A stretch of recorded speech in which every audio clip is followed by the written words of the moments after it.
here are Pope Francis's words.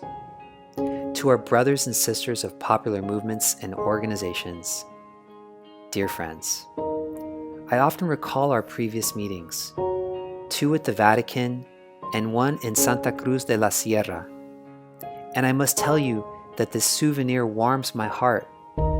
It brings me closer to you and helps me relive so many dialogues we had during those times.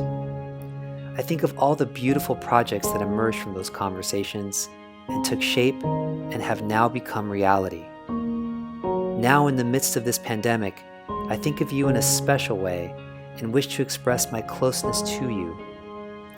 In these days of great anxiety and hardship, many have used warlike metaphors to refer to the pandemic we are experiencing.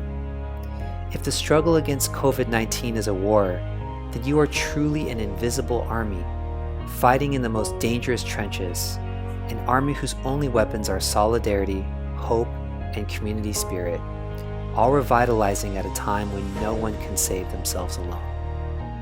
As I told you in our meetings, to me, you are social poets, because from the forgotten peripheries where you live, you create admirable solutions for the most pressing problems afflicting the marginalized.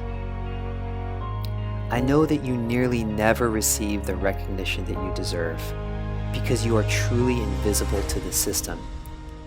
Market solutions do not reach the peripheries, and state protection is hardly visible there. Nor do you have the resources to substitute for its functioning. You are looked upon with suspicion when, through community organization, you try to move beyond philanthropy, or when, instead of resigning and hoping to catch some crumbs that fall from the table of economic power, you claim your rights. You often feel rage and powerlessness at the sight of persistent inequalities, and when any excuse at all is sufficient for maintaining those privileges. Nevertheless, you do not resign yourselves to complaining. You roll up your sleeves and keep working for your families, your communities, and the common good.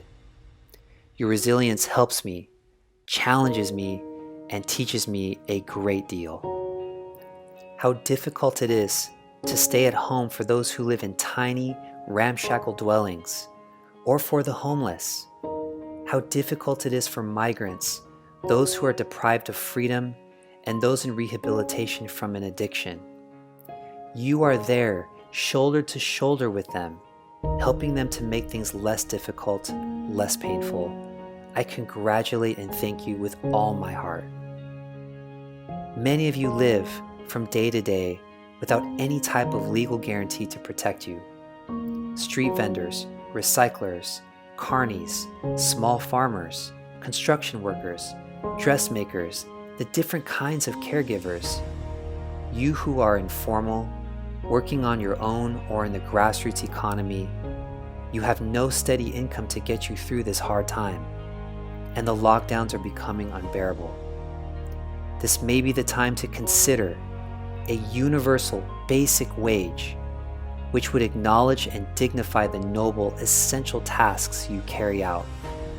It would ensure and concretely achieve the ideal, at once so human and so Christian, of no worker without rights.